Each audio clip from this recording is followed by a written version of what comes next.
You will know by now that I have owned this BMW i8 for a month, and in that time this car has had a fair share of issues. When I bought this car from BCA, it was listed as engine smoking and non-runner and sold with all faults. But me being me, I decided to take on the challenge and I bought it anyway for a very good price. And during my ownership, I have fitted a new turbo and the smoke has since cleared, but there is one fault I just am not confident enough to do on my own. And that is in here. This tiny 3-cylinder 1.5 engine, as you can hear, has a little bit of a top end rattle slash tick. Now this is something I don't fancy having a go at myself.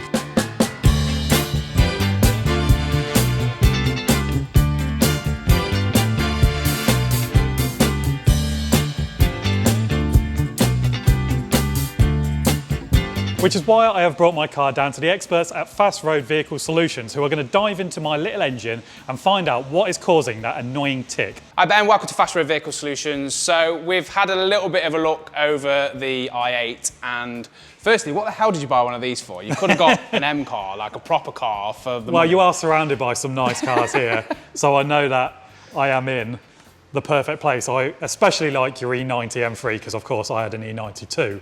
So in the same colour, so they have a very soft spot in my heart. I just think they're amazing cars. Maybe when we're done with this, maybe we can do a bit of a test to see which one's better. And I hear you can drive, so I might be a bit of a... Well, I can jump in yours as well if you want. Oh, okay, we'll swap. Okay, some that's even i8 better. drifted would be quite cool, I think. Jesus Christ. I'd love to see that, to be fair. Moving forward with the i8, I think we can't really get any further forward with it tonight. I think tomorrow we're going to have to get the rocker cover off and find out what's actually going on inside the engine. There is a bit of a tapping. It's the videos that you sent me, I thought it was going to be worse than what it was, but just having it idling in here, you could mistake it for sort of injector noise. But when you're out on the road, it is quite noisy, so I think it definitely needs further looking into. Common issues on these sorts of cars, timing chains. I think it's a little bit too in time for it to be a timing chain, if that makes sense. I suspect we've maybe got a seized lifter or a dodgy rocker on it, maybe even a camshaft, but we need to take the rocker off to find out more. In regards to the smoke, I suspect that we may have a slightly blocked up rocker cover. If it's not that, then it may be an issue with the new turbo, because the issue that I'm seeing when I'm driving it is when you're at sort of low pressure, i.e. when the engine's off and it's in hybrid mode, as soon as the engine kicks back into life, we're seeing blue smoke coming out the back, which says to me that like when the engine's off, there's still a little bit of oil leakage going into the cats. So it could potentially be turbo, but it could also be the rock cover being blocked up that's causing excess pressure, which is causing the turbo to leak. So to start off, we've got to take that rock cover off and go from there. And I think we'll probably end up minimum replacing the rock cover, but I think we'll know more once we start stripping it down. So I think the next time that you'll see us will be knee deep in an i8 engine bay. They're not the easiest thing to work on. I don't know if you've seen the amount of room that you've got to work on these. Oh, I've been sat in the boot as well. You've pretty much just got to sit in them. Like, yeah. I suppose it's nice to have a seat when you're working. It is nice, isn't it? Yeah. And you don't really get that with these because you've got to rest on the wings. But yeah, I've seen videos where the engine's mounted to the frame of the car, so you have to drop the entire frame. Yeah. But fingers crossed, I don't come Fingers here crossed we won't have to go check that on far. progress and you've got a frame of an i8. We definitely don't. But then maybe we can fit something a bit bigger in there. Yeah, well, we were talking about that, but maybe we'll cover that in the next. Maybe we'll cover that in another episode. But yeah, for now, let's get sitting in the rear engine bay of this and find out what's going on. Right then, it's time for me to leave my beloved i8 here in the very capable hands of Tommy. It's both nerve-wracking and exciting at the same time. It's nerve-wracking because at this point we obviously don't know what's wrong with the car causing it to smoke or tick.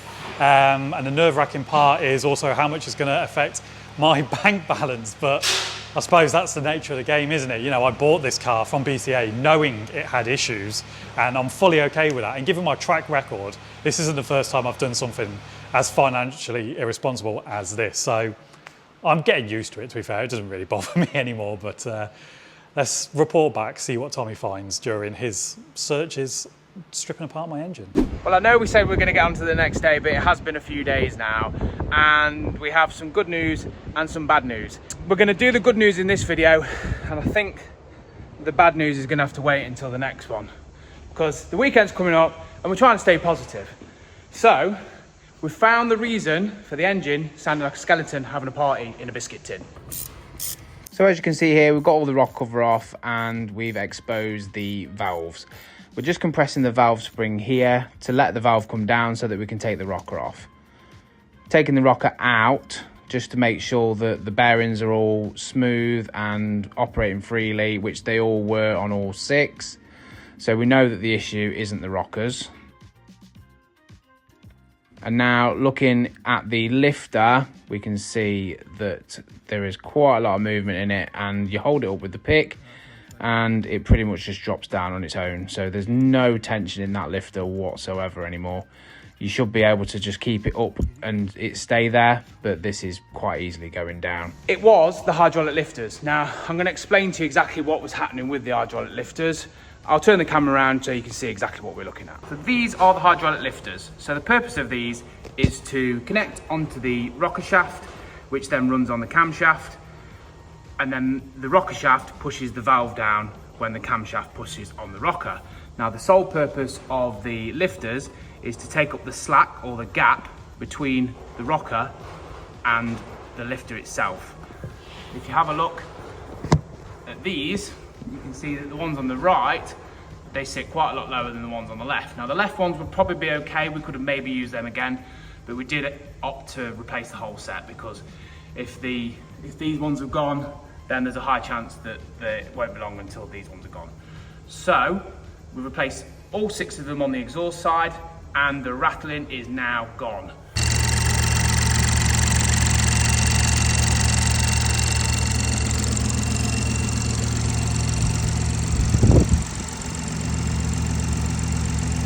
Unfortunately though, we were hoping we were going to try and find the issue and the cause of the smoke. I was expecting that maybe there might have been some deposits in the top end of the engine, maybe it clogged the rocker cover up, maybe it was causing excess crankcase pressure because it couldn't vent. Unfortunately, the rocker cover itself inside looked absolutely fine, and to be honest, the engine does look like it's been quite well looked after. There's no signs of any sludge or missed oil changes or anything like that, which I was expecting, if I'm honest with you. On further investigation, it does look like the new turbo may be the cause of the smoke. We're going to cover this more, I think. Obviously, I'll leave it up to Ben, but we will be covering this more in the next video. But it looks like, yeah, it looks like we're going to have to try and find some option with the turbo. And the options are looking few and far between. At this point, I don't know where we're going to get a turbo from. A new one from BMW is about $4.5 grand plus VAT.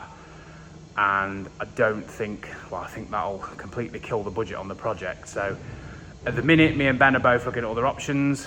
Hopefully in the next video, we'll have a solution. I just want to say a massive thank you to Tommy, and he actually has his own YouTube channel, which I will link down below. Not only was Tommy able to predict the issue with my car before he took it apart, but his predictions was correct, and that comes with years of experience. Now, thankfully, it was just the lifters. It could have been a whole lot worse. You think that when a turbo fails in an engine, that the engine will be full of bits of debris and things like that, but thankfully, I got off quite lightly, which is a huge sigh of relief. And now all I want to do is just get that turbo issue resolved. Hopefully the turbo place I bought it from can be grown up about this, and we can come to some kind of agreement easily and effortlessly so I can get my car back and get it back on the road. But I will reveal what happens with that in the next video because it is still ongoing. At this point, I'm just over the moon that my car is going in the right direction. It seems to be a well looked after i8, according to what Tommy has found, which is a huge sigh of relief, especially when you buy these cars blind from BCA. You don't necessarily know what kind of history or life they have had up till now. But that is where I'm going to end today's video, guys. I hope you have enjoyed it. I've really enjoyed making it, and I just cannot wait to get my car back, have it running properly and use it to its full potential. At this point, all I have been using the car for is driving to and from work in electric, and the car has so much more to give than that. So I just can't wait to get it back. So fingers crossed, everything is resolved quickly and easily with no stress, which I highly doubt. But anyway, you're gonna have to wait until part 2 of that video. Make sure you give the video a like and subscribe so you do not miss out on any of my future upcoming content, including part 2 of my BMW i8 that I bought cheap as a non-runner from BCA. Again, another thank you to Tommy. Make sure you subscribe to his channel as well, and I'll see you in the next one.